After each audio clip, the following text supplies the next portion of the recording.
Hello, I'm Laura Shields, staff developer at Shelby County Public Schools in Shelbyville, Kentucky.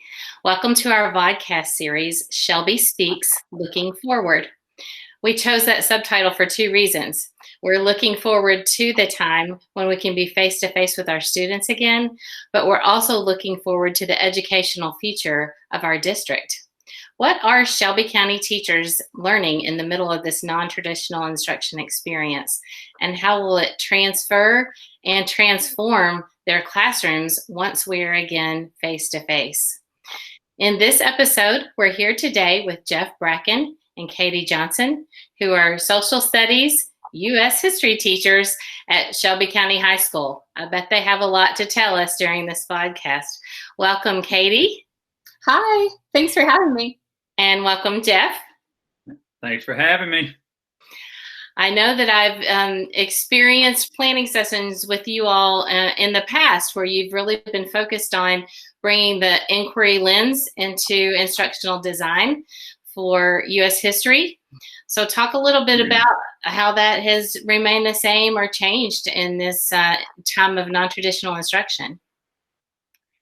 Yeah, so when Katie and I first started planning the first week, we really try to stick to the workshop model, even with inquiry. You know, we had a mini lesson, the work, and the reflection. We still did what we would have done in the classroom, but it was all, the mini lesson was all typed out, and then we had multiple sources, and then the reflection. And even though it's what we would have covered in the same amount of time in the traditional brick and mortar school, it was overkill looking back, because what you realize is that in the classroom, we'll have multiple sources where we use Kagan structures where each person in the group will have a different source, then they come together and synthesize. Well, they're not having that group interaction where they each had a source and interact. They were just having to do all four sources themselves.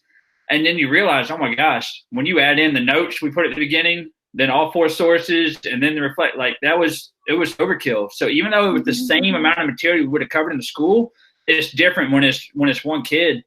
And this is something where if I think if I had taken time to really learn how Zoom works and all that, I probably could have hit off the bang, you know, like right from the start, learning how to just use Zoom as a regular classroom, and we could have done the different sources as we're meeting in a Zoom.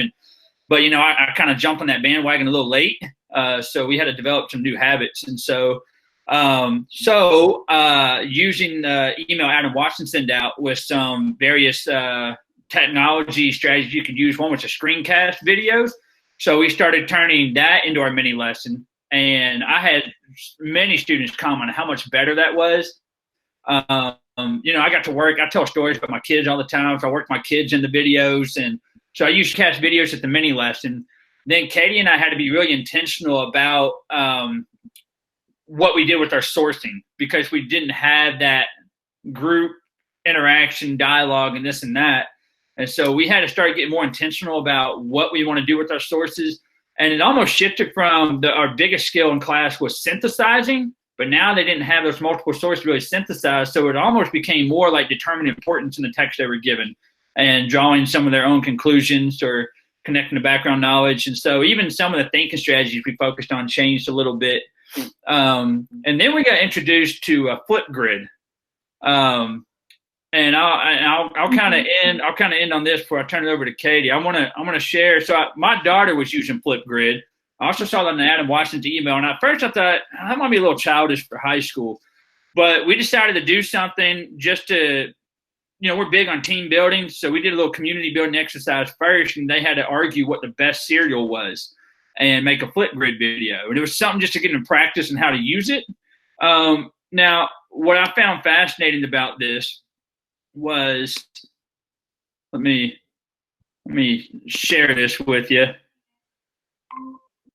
Okay, so here's our serial Flipgrid video. Okay, and so we have lots of people that posted their videos, and what I find fascinating is right here, 976 views. So they're getting on here making their own videos, but they're watching each other's videos too. So getting on there and they're looking at what other people did and what other people have created. And I found that to be so fascinating that they do want that interaction with people, and they are seeing what others do. And we turn that into, now we'll use Flipgrid as a reflection, where they might post a Flipgrid as their final thoughts. And then we could even have them, and you have to respond to one other person as well. And so what I learned out of this, going to the profiles for graduate, it turned them into, you start to realize how this can be used to build that effective communicator. I thought that was kind of obvious, but what was not obvious that I found was some of them went above and beyond with those Flipgrid videos, editing in, pictures, and just got super creative. They became inspired innovators. And so I think Flipgrid was a really interesting way, because you only get a minute and a half. So you really have to communicate what you want to communicate, and for them to find ways to be inspired innovators. Some of them just got so creative when I didn't expect them to at all. So so those are just some quick takeaways for me. I'll turn it over to Katie now. No, absolutely. Kind of segueing what Jeff said, was it was really important for us, because in the classroom, in the brick and mortar schools, our classes every day were collaborating. Group discourse, class discussion was huge. It was one of the main pillars of our lessons most days. And Flipgrid really allowed for us to be able to still have students discuss with one another, keep up that classroom discourse as best as you can, given the circumstances. And kind of going back to the profile of a graduate, absolutely. I think that responsible collaborator definitely fits in there, because they were asked to reply to one another, effective communicator, like Jeff said, and then inspired innovator. It was so cool to see their creativity shine through Flipgrid. And I too kind of had my reservations. I sort of felt like it was like middle schooly or elementary schooly, no offense, but we didn't really know if that would really target our high school student audience. But they have really seemed to take off with that. Something else that was really important for us to keep in mind throughout this whole Corona Go NTI experience was making sure that our lessons weren't daunting. Sort of like what Jeff said in the beginning, it was almost like, oh my gosh, like we have to provide all this work. We have to make sure students are staying on task and standards and da da da da da. And while standards are very important to us still, it was really important for us to keep the integrity of our inquiry units. So throughout this experience, we are still creating compelling questions. Currently, we're on a unit that Jeff and I have collaborated on. And the title, the guiding question for that unit, the compelling question is, what is COVID-19 costing us? So for us to be able to still collaborate and still be able to get kids thinking kind of outside the box, especially with current events, was really, really important for us.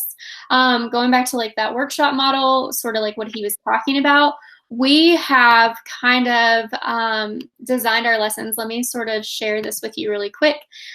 Just a quick example of a lesson that we might do to sort of maintain the integrity of the workshop model. So we have like step 1, and then they may see a picture, and then we've got step 2, step 3, step 4 is a reflection, just like you would do in the classroom itself. So that was really important for us, because kids need they need clarity and they need normalcy, and they would be used to seeing something like that in the classroom with us. I really love the way you all have kept that ritual and routine in your classroom, not only about the structure, but also about the thinking, that they're thinking deeply and that they're reflecting. But you've explored some different tools with technology that have really helped you to connect.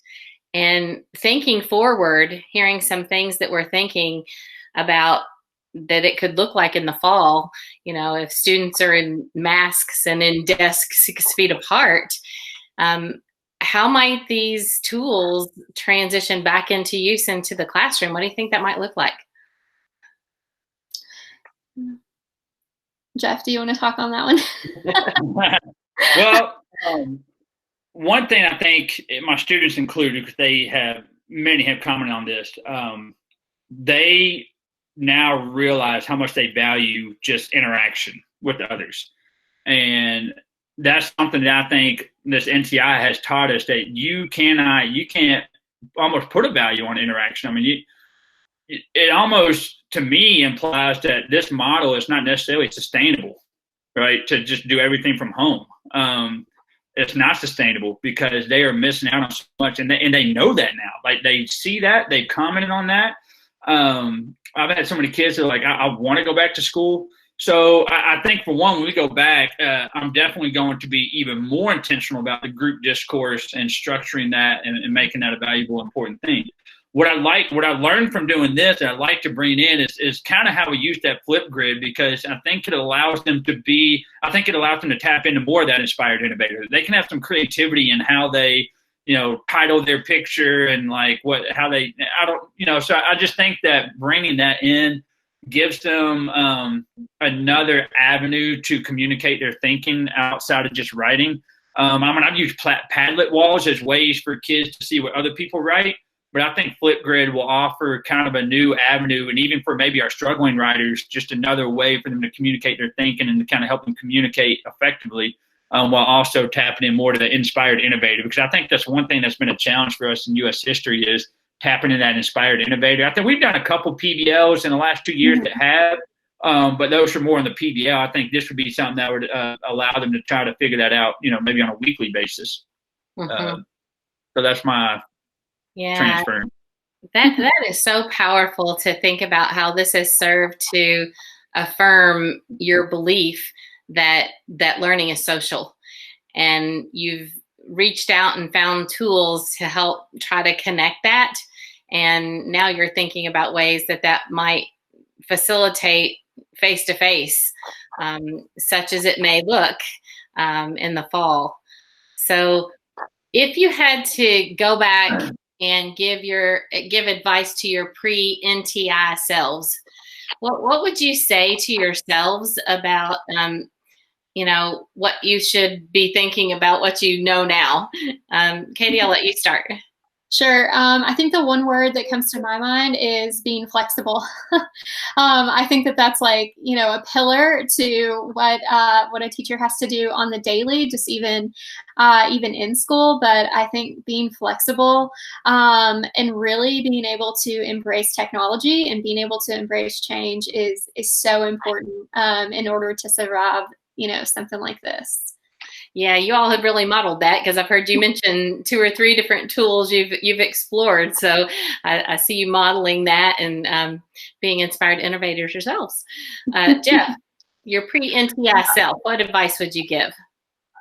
For me, it would have been a jump on the Zoom bandwagon from the beginning. By the time I got around to it, the habits and routines were already created for our students with my work. If they see, oh, this is what we're doing. Then when it became, and we value, learn at your own pace and this and that. But then when you have a group of students that are a few days behind, and then you schedule a Zoom, but then they're not at that point yet. So then you have a Zoom and they haven't seen that lesson yet. And so, some students get lost. And so I've had some Zooms that have been really rich between my AP class and my regular that I feel have been really rich. And I feel like I could have had even more rich discussions at the class. And but because now I have students at all different levels and different paces, that's been a little more difficult to navigate. So I wish I had jumped on the Zoom bandwagon from the beginning. That being said, I'm also learning how to, I've been using Empower all year and creating activities, but doing playlists now and seeing how valuable that can be for even next year for students who miss classes. Now that I know how to do a screencast video myself, and build these playlists that can be, much better to manage even when you miss a class. And so that's obviously what's helping students who are even behind a few days, so that's what I would say. Wow, this discussion has been full of lots of professional learning that's going on, embedded in all the work you're trying to do just to meet the needs of your students. I really want to thank you both. Thank you, Katie. Yeah. And thank you, Jeff, for sharing your instruction and things that you're learning during this time to inspire your students. Be sure to check out our Shelby Speaks Learning Forward playlist in the Shelby County Public Schools YouTube channel for more vodcast episodes. Thank you for watching.